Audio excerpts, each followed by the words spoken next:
Hi everyone, welcome to the fifth video in this series, Creation of Databases. In this video, we're going to be looking at how we can create tables using SQL, and we'll also look at what kind of data types we can store within SQL. So we already looked at how we can retrieve data from a table, right? We were able to do that with the select statement. We also looked at how we can filter out the columns that we want to see. And that we could do just by listing out the columns that we wanted to see. We also looked at how we can filter out the rows that we want to see, and this was done with the where statement. But all of these involved retrieving data from tables that already existed. So how are those tables created? That is what we're going to look at in this video. Tables can be created using what is called using the create statement. The basic syntax to create a table is this. You say create table and then the name of the table that you want to create, open parentheses, and then you list out all of the columns that you want in that table. So you can see that there's a certain pattern that you have to follow when you're listing out the columns. So you have to give the name of the column. In this case, it is just column 1. And then you give the data type that you want to store in that column. So let's look at those data types in a little bit more detail. So when creating a table, each column needs to be assigned a data type. And when you do that, you're basically telling the database what kind of data you want to store in each column. So why is it so important to make sure to restrict the data type that you store in each column? Why is it so important to specify the kind of data that you want to store in each column? Let's look at an example. So this is a part of a table that has been stored in a database. And you can easily see that the age here is really inconsistent. So some people have spelled out their ages. One person has given it in Roman numerals. Another person appears to have given it in a binary format. And the data is very inconsistent. And not only is it hard to read, it is also difficult to sort. And if you want to perform any kind of analysis on this as well, that also becomes very difficult. So if we want to solve this problem, if we want to make sure that the age that is stored in this table is a number, then this is what we have to do. We have to make sure that the age column takes only integer values. So if somebody tries to enter 12 like this by spelling it out, then they won't be able to. They have to store it as a number only, as an integer, more specifically. So we use data types because they make sure that the data is stored in a consistent and known format. So we know that age will be stored as an integer. And that makes it much easier to store your data, to sort the data, to perform calculations on it. Another really important thing is that it also reduces storage.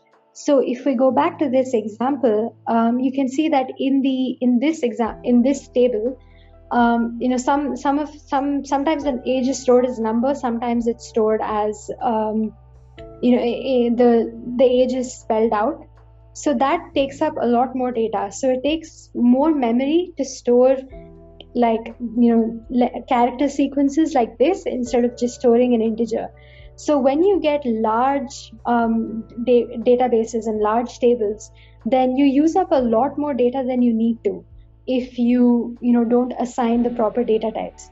So to reduce storage, to reduce the memory that you take up, you have to make sure that you assign the correct data types to each column. And memory is a precious commodity in a database. So that's a very important part of creating tables. It also improves the performance of the database as a whole, because when you're retrieving data from it, then the database doesn't have to convert the data into like a singular format.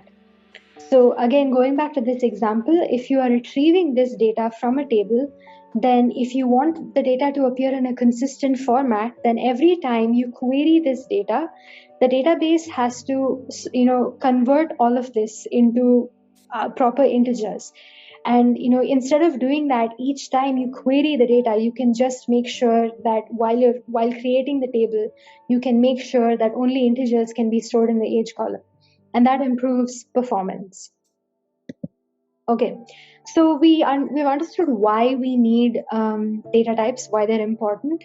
So let's look at some of the most common data types that we see in SQL. So there's a lot of different data types, many custom ones, but we look at a few main ones. So the first is an integer value, which is represented by int, and it has this range, so it's a pretty large range.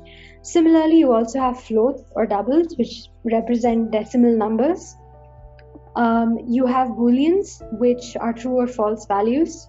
So if a column can take a Boolean value, then the only values that can be stored in that column are true or false. You can't store anything else in that column.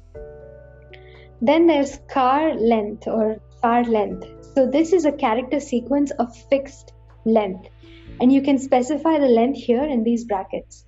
So if I say char 5, then that means that in this column I can store only character sequences that are 5 characters in length, no more and no less. So every value that is stored in a column with this data type has to be exactly 5 characters in length. If you want some variability, you also have varchar length, which is a variable character sequence with a specified maximum length. So if I say varchar 5, then in this column I can store anywhere between I can store character sequences that are anywhere between 0 and 5 characters in length. You can't have more than 6 characters. Sorry, you can't have more than 5 characters, but you can have anywhere between 0 and 5. So you can specify a maximum length for the character. Then there's date, which is usually in the format of year, month, and day. This is the standard format in which dates are stored. There's also time, which is in the format hours, minutes, seconds. And there's a combination of date and time called timestamp, and that is usually in the format year, month, day, and then hours, minutes, seconds. So this covers most of the most common data types that are used in SQL. So now let's create our own table. Okay, we'll build on everything that we've seen in the video so far, and we'll create our own table. So before we start creating the table, I'll open MySQL Workbench to the password, and okay, I've connected to the database. So you'll remember that we worked with the university database in our last few examples. So just to give an idea of what the data within the university database looks like. So I'll say use university. So it's telling SQL to navigate to this database, the university database. And I'll say select star from professors. Okay, so this is what the professors table looked like. We also had a table that contained information on all the students. And we had a table that contained information on the subjects that were offered in the university. Okay, so this is just to remind you what kind of data we already have stored within the university database. So now what we want to do is we want to store library data. So universities have libraries, and libraries have books that the students can and the professors can check out. So we want to create a table that will store all of the books that we have in the library, right? We want to store all the data on all the books that we have in the library. So we want to create a table called library with this information.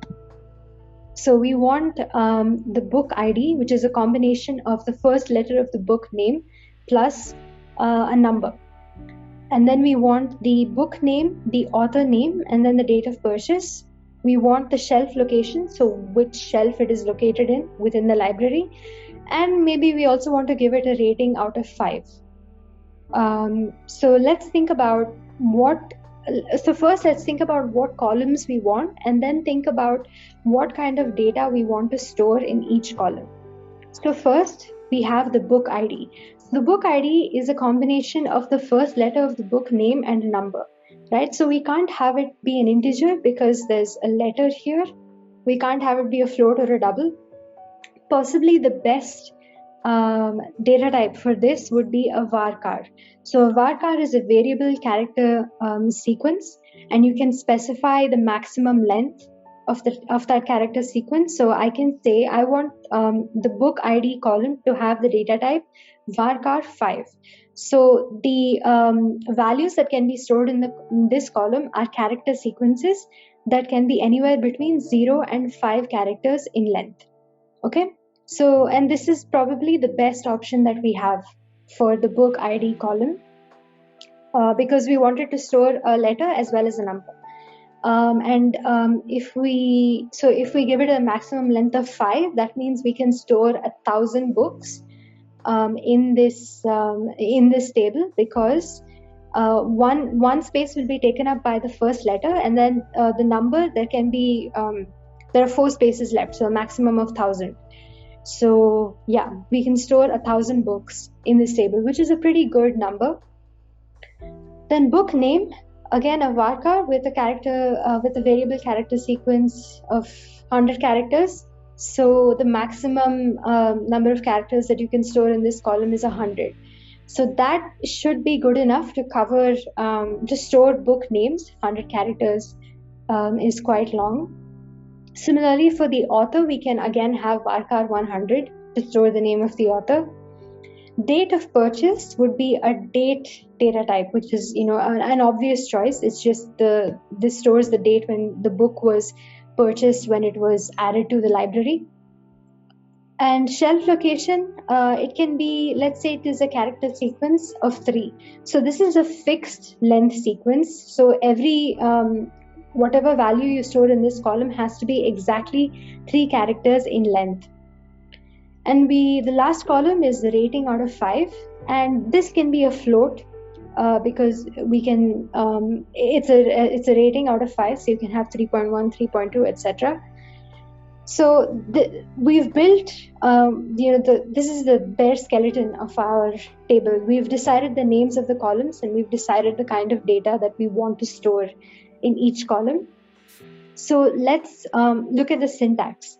So the syntax for creating this table would be this. We say create table, books. So this is table. I say it's a table called library, but here I've put the name of the table as books. That's also fine. We're just changing the name from library to books. So okay, we'll create a table called books.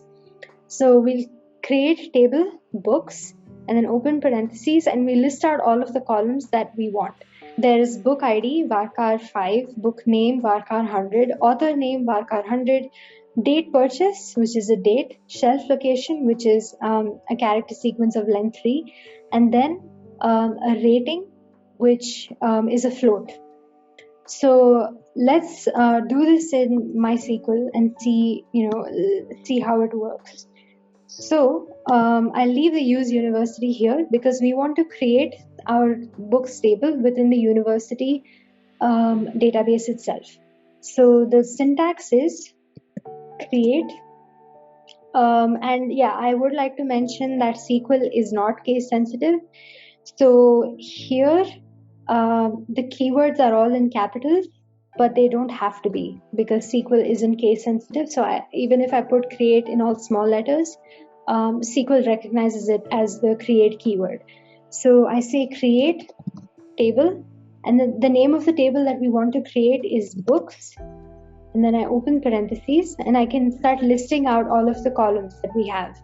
So we had book ID, which was a varchar of length 5, comma, we had book name, which was a varchar of length 100, and then we had author name, which was also a varchar 100, and then if I go back, we had date of purchase, so date purchase, which is a date data type. Then we had shelf location, which was a character sequence of length 3. And then we had a rating, which was a float. So we've listed out all the columns. Then I just have to close this. I'll lower this a bit. So okay, then I've listed out all the columns. So I just have to close this parentheses. Okay. And what MySQL does is that, when you have something in parentheses like this, or when you have a statement that is going on multiple lines, it gives this little indent and this little line, so it shows you where it ends and where it begins, which is pretty cool. It's very useful. And if you click on the little minus sign here, it sort of truncates the whole thing and puts it into a single line so that you save space. But yeah, I'll leave that open so we can see what columns we have and everything. Okay, now I can just click run, and you can see that it's been executed just fine. So it's created the table. Okay, now I can delete this. We don't need it because if I go here and if I say refresh all, you can see that the new table has been added. So books has been added. And if I want to look at the books table, I can say select star from books. And if I run that, so it shows us all the columns that we've added. It just doesn't give us any data because we haven't actually added any data. We just created the table and we specified what kind of data we want to store in each column, but we didn't add any data yet. And that is something that we will cover in the next video. We'll look at how we can insert data into a table and how we can update existing data in the table. That was it for this video. Thank you for watching, and I will see you in the next one.